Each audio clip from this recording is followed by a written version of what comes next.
जय श्रीमन नारायण। राधे राधे। वैशाख महात्मा 10वां अध्याय। मैथिली ने बोला कि हे ब्राह्मण, आपने कामदेव की स्त्री रति का चरित्र वर्णन किया और जैसे देवताओं को बताया जो अशून्य शयन का व्रत धारण किया वह मैंने सुना। अवश्य व्रत के धारण करने की विधि का वर्णन कीजिए। इसमें क्या दान करना चाहिए, उसकी विधि क्या है, पूजन की क्या विधि है और उसका फल क्या है। हे बुदेव, यह सब मेरे सामने कहिए। इन बातों को जानने की मेरी बड़ी अभिलाषा है। यह सुन के श्रुतदेव कहने लगे, हे राजन, यह व्रत महापापों को नाश करता है। इसका नाम अशून्य शयन व्रत है। इसका विधान श्री हरि भगवान ने लक्ष्मी जी से कहा था, वह सब मैं तुम्हें सुनाता हूँ। इस व्रत को करने से देवताओं के देवता श्यामवर्ण लक्ष्मीपति जगन्नाथ संपूर्ण पापों के नाश करता प्रसन्न हो जाते हैं।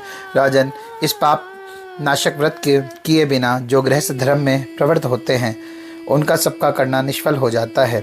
हे महीपते, श्रावण शुक्लादित्य के दिन इस अशून्य शयन नामक के सर्वोत्तम व्रत को धारण करे, चातुर्मास में अवश्य अन्न भोजन करे, फिर चातुर्मास व्यतीत होने पर सम्यक पारायण करे तथा लक्ष्मी नारायण का पूजन करके पारायण के दिन भक्ष्य भोज्यादि चारों प्रकार के भोजन करे। फिर किसी ब्राह्मण को उपहान देवे, सोने अथवा चांदी की मनोहर मूर्ति बनावे, पीताम्बर धारण करावे, सुंदर वनमाला से सजाए तथा सफ़ेद पुष्प और सुगंधित द्रव्यों से पुरुषोत्तम भगवान का पूजन करे। तत्पश्चात ब्राह्मणों को शैया दान वस्त्र दान दे, ब्राह्मण भोजन करावे, ब्राह्मण और ब्राह्मणी को दोनों को संग भोजन करावे, दक्षिणा दे पूजन करे। ऐसे नित्य प्रति 4 मास तक जनार्दन भगवान का पूजन करता रहे। फिर मार्गशीर्ष दिवसों में पूर्ववत हरि भगवान का पूजन करे, रक्तवर्ण हरि भगवान का रुक्मणी सहित ध्यान करे। ऐसे ही चरित्र से 4 मास तक हरि भगवान का पूजन करता रहे। भूमि पर आसन बिछा भक्ति से हरि भगवान का पूजन करे, जिनकी सनकादिक ऋषिगण स्तुति करते हैं और पाप नाशक करते हैं। इसी व्रत को आषाढ़ की द्वितीया के दिन समाप्त करें। उस दिन अष्टाक्षर ओम नमो नारायणाय इस मंत्र से हवन करें। मार्गशीर्ष आदि मासों में पारणों के दिन विष्णु गायत्री नारायण विद्महे इस मंत्र से हवन करें और चैत्रादि मासों में सहस शीर्षः यानी पुरुष सूक्त के मंत्र से हवन करें। पंचामृत, खीर, घृत, पक, मालपुआ भोग के लिए लगाएं। उसमें प्रतिमा के सन्मुख निवेदन करें। पहले लक्ष्मी नारायण को स्नान कराएं, बीच में श्री कृष्ण महाराज की सोने की प्रतिमा दें, अंत में महाराज जी की चांदी की प्रतिमा दें। फिर केशव आदि नाम से ब्राह्मणों का भोजन कर श्रद्धा अनुसार 2 वस्त्र और अलंकार आदि से उन्हें प्रसन्न करें।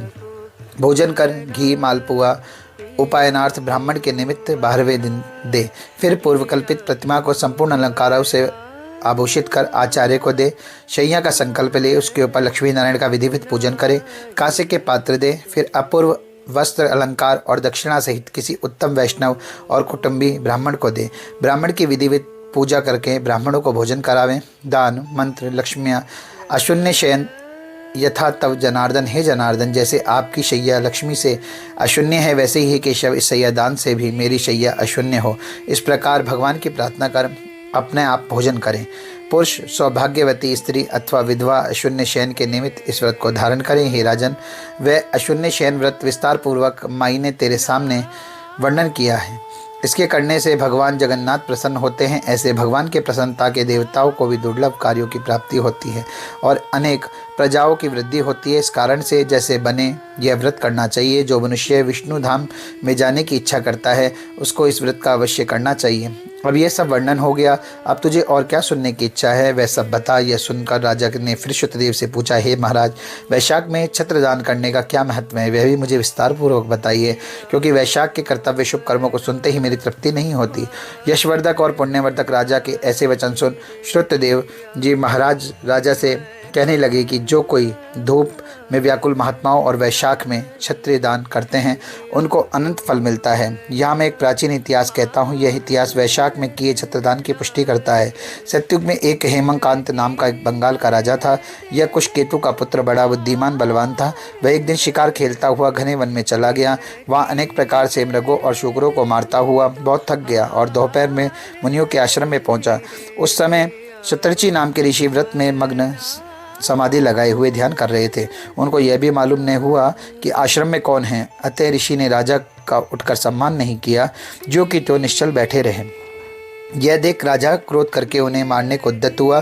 तब ऋषि के 10 सहस्त्र शिष्यों ने उन्हें रोका और कहा, हे दुर्बुद्धे, सुन, हमारे गुरु समाधिस्थ हैं, उनको ये मालूम नहीं कि बाहर क्या हो रहा है, तो क्रोध ने के योग्य नहीं है।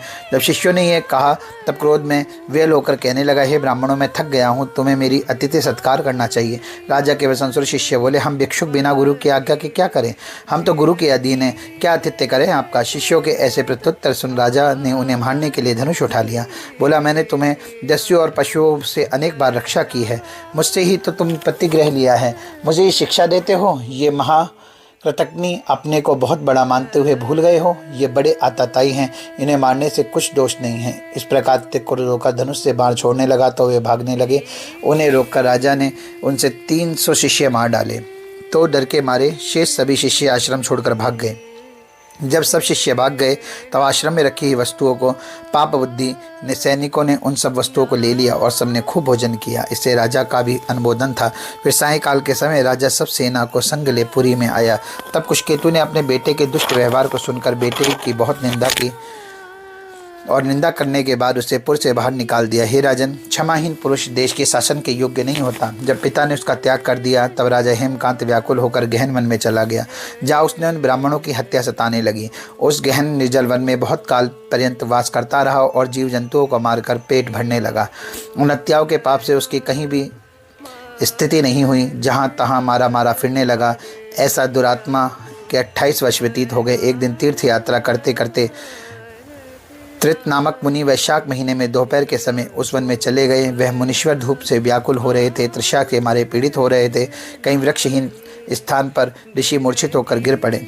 देवयोग से वह हेमकांत मुनि को देखता हुआ राजाओं में अधम उसके हृदय में तृषार्थ मूर्छित होकर थके हुए ऋषि को देखकर दया उत्पन्न हो गई। उनके ढाक के पत्तों की छत्री बना धूप निवारण करने के लिए मुनीश्वर के सिर पर लगाया, अलंब का जल दिया। इस उपचार से मुनीश्वर की मूर्छा जाती रही और चेत कर सावधान और छत्री के दिए हुए उस पत्त के छत्र को इंद्रियों में बल आ जाने से धीरे धीरे किसी गांव में पहुंचे। इस पुण्य के प्रभाव से उनकी 300 ब्रह्महत्याएं क्षण भर में दूर हो गई। हेमकांत का बड़ा विस्मय हुआ, जो बहुधा प्राणियों को कुछ देता है उसकी हत्या कैसे दूर हो गई, किसने दूर कर दी, कहाँ गई, क्या हेतु है। इस प्रकार ब्रह्महत्याओं से मुक्त होने की चिंता करने लगा। जब राजा इस अज्ञान में पड़ा था तब वनवासी महात्मा हेमकांत को लेने यम के दूत आए और उसका प्राण नष्ट करने के लिए संग्रहणी का रोग उत्पन्न किया। जब वह प्राणों के वियोग में व्याकुल हुआ तब उसे 3 पुरुष दिखाई दिए, बड़े बड़े भयंकर यम के दूत, जिनके सिर पर बाल ऊंचे खड़े थे। राजा को डराने लगे। तब अपने कर्मों को सोचता हुआ राजा मौन साध गया। तब उसी छत्रदान के प्रभाव से वह विष्णु भगवान का स्मरण करने लगा। तो विष्णु भगवान ने अपने महामंत्री विश्वक्सेन को आज्ञा दी कि तुम जल्दी जाकर यमदूतों को रोको और वैशाख मास में धर्म में निरक्त हेमकांत की रक्षा करो। यह निष्पाप है, मेरा भक्त है तथा मेरे कहे हुए वाक्यों को इसके पिता के पूर्व में जाकर इसके पिता कुशकेतु से कहो कि यह तेरा पुत्र सब धर्मों से हीन तथा ब्रह्मचर्य आदि से हित है, परंतु वैशाख के धर्मनिष्ठ होने से मेरा प्यारा है, इसमें संशय नहीं है। तेरा पुत्र बड़े बड़े पाप किए परंतु उसने धूप से व्याकुल मुनि की रक्षा की है, अतः वैशाख में छत्रदान करने से निसंदेह निष्पाप हो गया तथा उसी पुण्य के प्रभाव से यह शांत, जितेंद्रिय और चिरंजीवी हो गया। अब शूरता, उदारता आदि गुणों में तेरे समान हो गया, अतएव तू इसे राज्य का भार सौंप दे, यह बलवान है। कुशकेतु राजा से यह भी कहना, यह विष्णु भगवान की आज्ञा है। राजा को इस प्रकार समझाकर बुझाकर हेमकांत को पिता के पास पहुंचाकर मेरे पास तुम आ जाना। भगवान की ऐसी आज्ञा पाकर महाबली विश्वक्सेन यमदूतों को भगाकर हेमकांत के पास पहुंचे और उसके शरीर को हाथ से स्पर्श किया। भगवान के पार्षद के स्पर्श करते ही उसकी सब व्याधि दूर हो गई।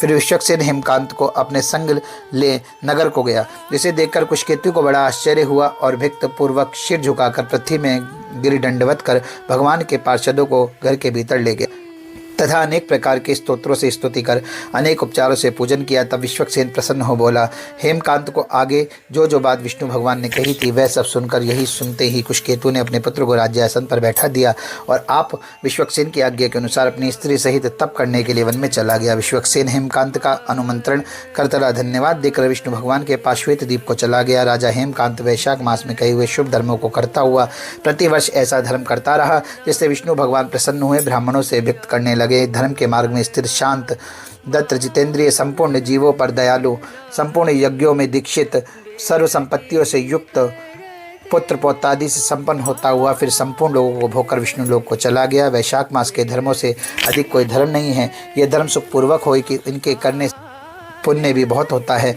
ये धर्म पाप रूपी ईंधन को जलाने के लिए अग्नि के समान है। सुलभ है, ये सुलभ तथा धर्म अर्थ काम मोक्ष रूप पुरुषार्थ चतुष्ट को दाता है। जय श्रीमन नारायण। राधे राधे मित्रों।